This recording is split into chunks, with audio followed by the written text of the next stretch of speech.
a vital location of the Midwest Food Bank is under new leadership. John Sorelli is the new executive director of the Midwest Food Bank in Morton.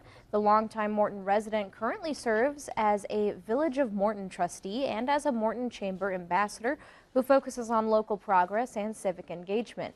Sorelli says the Morton facility is the Midwest Food Bank's main location for sending disaster relief nationwide. It's impactful for me to be able to come into the organization and know that this location is vital and that they need strong leadership and they need a person to come in and take the reins and move it forward. Former Executive Director Lisa Martin is now the Morton location's Chief Financial Officer. Coming up after